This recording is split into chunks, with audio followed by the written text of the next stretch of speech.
Hey, I'm Sports Psych Mike, and today we're going to talk about deliberate breathing, or diaphragmatic breathing as it is commonly called. During high demands or performance, deliberate breathing can promote composure, poise, self-control, precision, accuracy, motor control. It can enhance memory, it can prime attention, mental agility and focus, and even improve reaction time. Deliberate breathing aids in recovery and can increase the quality of your sleep. You're actually going to have more cognitive processing space, whether you're in the flow of a performance or you're taking a test.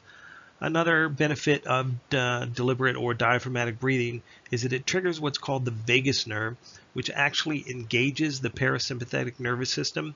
It counters or reduces the fight or flight response when you get too activated or you're just completely out of control. Deliberate breathing literally is the magic elixir. All right, so how do you do this? There are a couple of ways to do this, and I've got the picture of the guy laying on the ground, but most of you, if you're listening to this or watching this, you're probably sitting in a chair somewhere. So sit comfortably, somewhat straight up and down.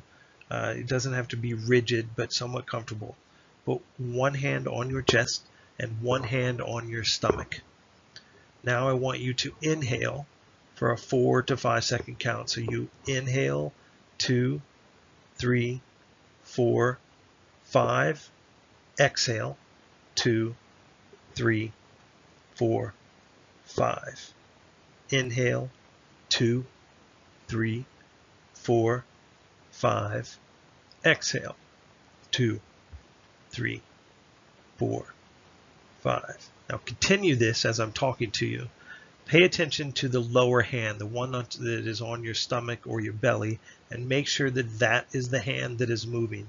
If your shoulders are rising or your top hand on your chest is moving, then you're breathing through your lungs and not through your diaphragm. And I know you have to breathe through your lungs, but we want to fill the diaphragm because the diaphragm activates the vagus nerve. The vagus nerve is going to counter the fight or flight, and it's going to help relax us and clear the cognitive space and find motor control, etc., etc.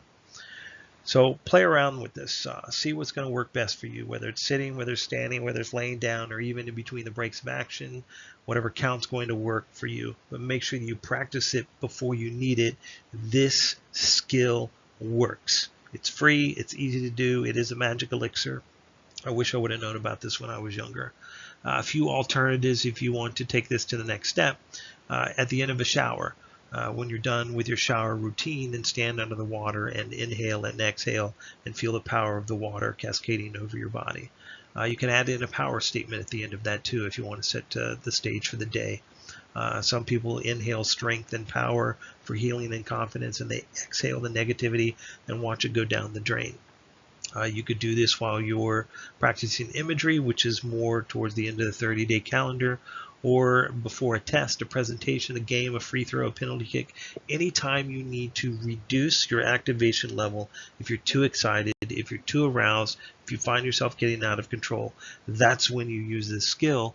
But if you haven't practiced it, then it's going to be too late. So start practicing it right now. So how often should you do this? Well, daily is not going to be too much, but start out with about 3 to 5 minutes a day. You should be able to pause this and take a look at the deliberate breathing worksheet and the deliberate breathing practice worksheet.